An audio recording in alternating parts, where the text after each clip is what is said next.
The Joe Rogan Experience, and this week it starred Donald Trump. Without speaking to you, I think I know you maybe almost as well as your wife. Or there's a little puddle, and they call it a lake. If you were a politician, but I was never a politician. I sort of just started, right? Right. And all of a sudden I'm standing in the White House. And all those people love me. I mean, some of these women, they're so stupid. To me, the most beautiful word, and I've said this for the last couple of weeks, in the dictionary today, is the word tariff. I don't know exactly why. Maybe you can tell me why. Oh, I could definitely tell you. You said a lot of wild and but, I'm on TikTok now. Congratulations. And I've done really well. No, but the crazy, there's so many, the transgender operations, where they're allowed to take your child when he goes to school and turn him into a male, to a female, without parental consent. A pretty wild interview, especially in the first 20 minutes, because he just goes all over the place and doesn't seem to focus. It seems to get a little bit better as he goes on, but I'm mainly going to focus on some highlights and follow it in chronological order. But I'm going to give you some stats. On average, he went on a tangent every 5 to 10 minutes for 3 hours. And about 50-50 in terms of the accuracy of what he was saying, whether that was exaggeration or being speculative or just plain misleading information. Many claims, particularly around the elections and foreign policy, lacked any supporting evidence. I think overall what you get as a theme is someone who plays and says that he can play a big game, but frankly he's not very adaptable, and his own ego is his greatest weakness, and everyone in the world knows that. One of the first things that he brings up is The Apprentice and why he left and how great it was, but it was interesting to hear execs talk about this only a few days ago. I had enough of it, and we did great. It was doing great, but they wanted me to stay. They all came to see me. They said, we're going to give you a contract. They wanted to extend my contract. Mark Burnett is a great guy. Then they wanted to extend the contract. Mark said, you're crazy. Don't run. No. Nobody gives up prime time, they said. It's one of those little things, which is probably true. Nobody gives up prime time, though, for being president? For running against 20 some odd people, it turned out to be 18 professional people, mostly politicians. They said, who would do this? I mean, it's a long shot. Actually, the heads of NBC came over, Paul Telegny, all the top people came over to see me, try and talk me out of it, because they wanted to have me extend. The Apprentice was doing well. So it was 14 seasons. It was 12 years. We had 2 seasons where we had a double, which rarely happens. It was just a hot show. And I said, I want to do this. And it's fascinating to hear that, because this is what the chief marketing officer for that show had to say about Trump only a few days ago. He was, to a large degree, someone who was an entertainer. He really was not a good businessman. Our job is, from a marketing perspective, for the conceit of the show, was to make it seem like he was a legitimate businessman, competent, good judgment, compassion when needed. Mm-hmm. None of those things were actually apparent, but that's what we had to do to make the show work. But going back to the casting, the reason that Donald Trump got cast, because almost no other CEO would do it. They did have a thought of doing some with other CEOs. Sure. Because they didn't have the time, because they had real jobs and money. Right. And dignity. Yeah, he needed the money, right? He at that point, because he was bankrupt, yes, and he made most of his money off the integrations of the shows. And the black versus white thing, when he told me about that, I basically had to think about how do I do it, because you don't want to make him mad, but the same token, I had to say, what are you, crazy? Yeah. So what I did was, I said, I can see why you think that would be a noisy idea, because everybody would be talking about it. Headlines everywhere. Was the idea that he thought it would prove some sort of racial superiority of white people? That probably was. Then I said, you're going to lose money because you make most of your money off the integrations, and there's not going to be a company that's going to want to touch that. And what would he have done if the black team had won? He probably would have had a complete meltdown. Then for 20 minutes, Joe proceeded to try and get a straight answer out of Donald Trump as to what it was like on the first day of becoming president. What was it like when you actually got in? Because nobody really can prepare you for that. When you're running for president, you don't really know what it's going to be like when you actually get into office. What did you think it was going to be like? In office, or when I decided to run? No, when you got in. When I was in. So when I was in and won and was in the White House, essentially. Yes. Well, first of all, it was very surreal. I would You know, imagine. it's very interesting. When I got shot, it wasn't surreal. So what's day one like? And he talks about when he gets shot. Okay. Like, and what's day one like? You so- win. yeah, You get inaugurated. so- Holy shit! I'm the president. Yeah, that's what happened. So I'm driving down Pennsylvania Avenue. I just built a building on Pennsylvania. You know, the hotel, the old post office it was. We called it Trump National. And then he starts talking about getting to the White House, but not the actual experience. And bear in mind, this is just asking what it was like for being president on day one. And he starts talking about Abraham Lincoln. And we went up to the president's quarters. They call them the presidential quarters. And I'm standing in this beautiful hallway. You know, it's funny, nobody ever talks about the White House as being beautiful inside. You know, you think it's going to be, everything's going to be all metal doors and stuff. It's not. It's so beautiful. I made my money largely on luxury. The hallway is like 25 feet wide. The ceiling heights are, you know, it's so beautiful. But I was standing there, and I said to the guys, I want to see the Lincoln bedroom. I had never seen the Lincoln bedroom. I'd heard about the Lincoln bedroom. And I was standing with my wife. I said, do you believe it? This is the Lincoln bedroom. I mean, it was like, it was amazing. Because it's, look, if you love the country, but here you're, the Lincoln bedroom. And the bed, you know, he was very tall. He was 6'6", which then would be like Barron. Right. Would be like Barron Trump. He's 6'9", but 6'6". He was very tall. Then on top of that, he wore. There it is. The question was, what was it like to become president? It was amazing. It was incredible. I couldn't believe it. It took me a while to adjust. No. He starts talking about the daily events. Hard time because he couldn't beat Robert E. Lee. Robert E. Lee won like 13 battles in a row. And he was getting like a phobia, like a fighter. You know, a lot about the fight stuff. But like, I went to a UFC fight, and it was a champion who was 14-1 about a year ago. You would know the names. 14-1, and the only guy he lost to was this one guy, but the guy that he was fighting was like almost just an average fighter. Lost numerous times, but he beat this one guy.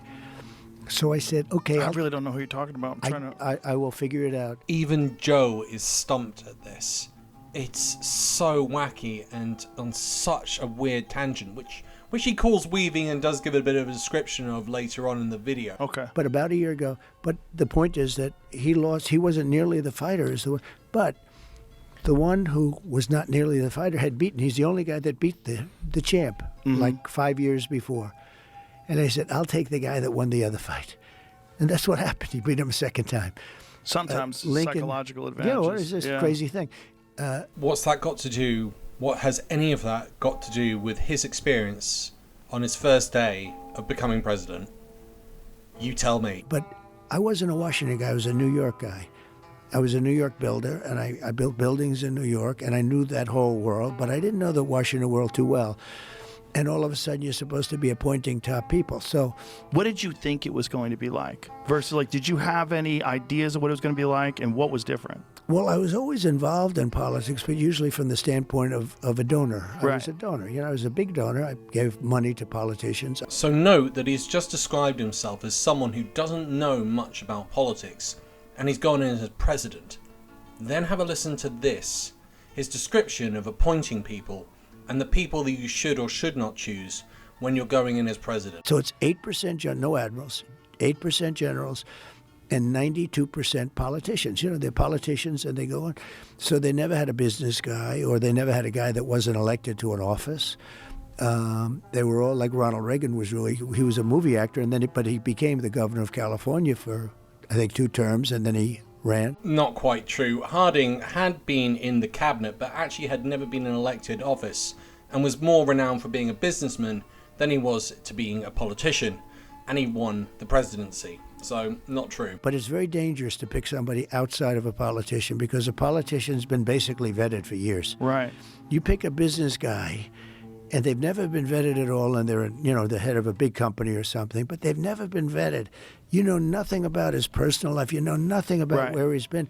When you put him in, it's a little bit dangerous, because all of a sudden they get checked up, and you hear things that you're saying, wow, this is not going to work out too well. So it's very dangerous. Picking people that are outside of politics is somewhat dangerous. He just described himself and Joe didn't pick up on. Then Joe asks him a question, and Trump decides to give him a response with a question that he's going to answer himself. Did you have a moment in time where you realized, like, these are bad choices? Like, some of these people I shouldn't have had in there? Oh, yeah. I think so. The one question that you'll ask me, that I think you'll ask me, that people seem to ask, and I always come up with the same answer.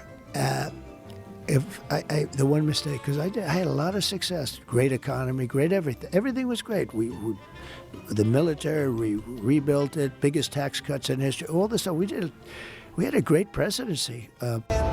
More than 1 million lives cut short across America. This, the only way to visit them now.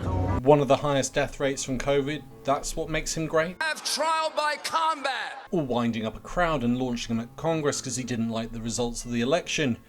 Bear in mind that 6 police officers also died on that day. Trump in a single term ran up the highest debt in a single term, but the second highest in US history. According to data from the Treasury Department, the federal debt rose by nearly $8 trillion under Trump's watch. Now, that's a large amount, but as you can see, it's still not as much as the $9.5 trillion accumulated by former President Barack Obama. Of course, Obama served 2 terms and Trump only served 1. So if we look at average spending on a per year basis, Trump racked up debt at a higher rate than any other president. Or, and this is hard to believe, this is the worst of it, is he hiding something with Epstein? Because he definitely hung out with him. He has definitely put in newspapers in the UK that he managed to get a girlfriend from Ghislaine Maxwell. And there are court cases citing him and a 13-year-old girl and Epstein. Now, he admitted fault. He admitted that he didn't pick the right people in certain positions. He didn't really go into too many specifics.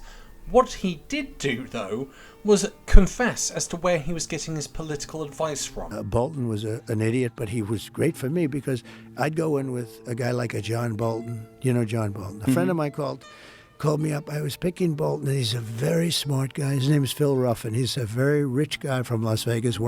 He's a great card player. He doesn't play cards, but he's a great player. You know, he's just a natural. Got poker sense, right? You know, the good old poker sense. And Phil Ruffin is a very, very wise kind of a guy, and one of the richest people around, and has had great success and understands people. So it was in that I was picking Bolton, or I picked Bolton. He called up. He said, "Don't pick him. Why? He's a bad guy." Now, he wasn't in politics at all. He's in various businesses. He said, "He's a bad guy. It always works out bad with that guy." I said, "Oh, man, I wish you told me this 2 weeks ago. I already hired him. You know, he's here." And he was right, but I'm not even there yet. To me, the most beautiful word, and I've said this for the last couple of weeks, in the dictionary today, is the word tariff. It's more beautiful than love. It's more beautiful than anything. Ah, yes. Trump's tariffs on China aimed to make US industry more competitive, but they ended up raising costs for both businesses and for you, the consumer. With higher prices, people bought less, and businesses had to spend more on parts. The back and forth tariffs between the US and China created uncertainty, which made companies hesitate to invest. And this created a whole trade war.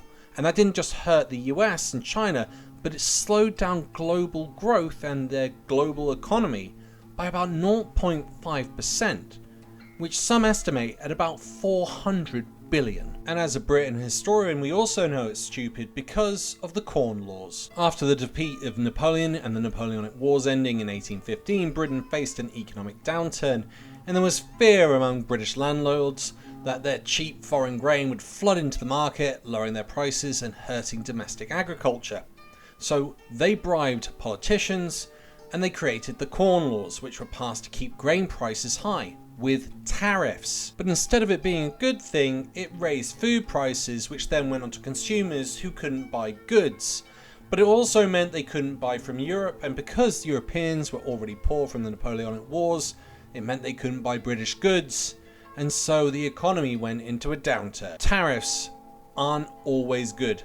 There are exceptions, but with Trump we can already see he hurt the global economy by 400 billion. But of course he doesn't see that. He doesn't look at the modern world. He looks back to the 1800s. Become rich with the proper use of tariffs. It'll Did keep you just companies- float out the idea of getting rid of income taxes and replacing it with tariffs? Well, okay. Were you serious about that? Yeah, sure, but why not? Because ready? Our country was the richest relatively in the 1880s and 1890s. Except the world's moved on and global trade is necessary. Farming and food production and food purchasing needs to move around the entire world to keep the global economy moving. And what he's saying is putting the brakes on that. It will damage the economy. Do not vote for this man. A president who was assassinated named McKinley. He was the tariff king. He spoke beautifully of tariffs. His language was really beautiful. We will not allow the enemy to come in and take our jobs and take our factories and take our workers and take our families. He makes, as usual, complex problems really simple to the point where you think it sounds quite good because you'll get your jobs back, but in fact it means that markets abroad won't buy your products, and that means everyone in the globe has productivity go down. Then we got onto the topic of fossil fuels and coal and oil and gas, and Trump being a big fan of it. Joe pushed back and suggested that it wasn't a very good idea to have fossil fuels fueling electric cars. And then we heard Trump's interesting ideas on how to get that coal out the ground. You know, we have certain areas where we have great raw earth material, and we're not allowed to use it because of the environment. And we have areas in California that have incredible raw earth, and they're not allowing, and I'm going to open it up. I'm going to let them use it. But how do you do that? China. How do you do that and protect the environment? Because the environment's going to be protected. You can do it. You can make a lake out of it. Okay, we'll put back a lake. I mean, something nice about lakes. You can do things magnificently. You keep adding CO2 to the atmosphere, it heats up the planet. Putting in a lake doesn't stop that or inhibit it in any way, shape or form. He doesn't know what he's talking about. Over and over again that you were robbed in 2020. Yeah, totally. How do you think you were robbed? Everybody always cuts you off. I'm going to allow... do. Well, they not only cut you off. Well, what I'd rather do is we'll do it another time, and I would bring in papers that you would not believe. So many different papers. That election was so crooked. It was the most crooked election. Okay, but give me some examples of how. Well, let's start on the top and the easy ones. Okay. They were supposed to get legislative approval to do the things they did, and they didn't get it. In many cases, they didn't get it. What things? Anything. Legislative approval like of... for extensions of the voting, for voting earlier, for this, Right. for all different things. By law, they had to get legislative approvals. You don't have to go any further than that. And of course, why would you go into further detail? Because if you did, you'd rip apart his argument. So while he highlights some concerns and debates over the emergency powers and election rule adjustments because of COVID, his claims that these changes amounted to fraud lack any legal grounding, and there is evidence of that. Trump says that standing is a big key issue. What standing means is that the judge, those 60 judges, some of which Trump had appointed, have turned around and said there's not enough evidence. That's why we can't take it to trial. But if you really want to get into the realm of listening to this fucking idiot, Fox and Dominion just settled this year for $800 million. Why would Fox give up $800 million for no reason if there's loads of evidence? Why would they do that? And according to reports, Smartmatic have also settled their case with Fox. And they were asking for $2.7 billion in damages. So it's going to be probably about $1 billion to $1.5 billion that they're going to get paid off. We don't know yet. But why would they do that if there's all this evidence to prove Trump right? He's talking out of his backside. He is a liar.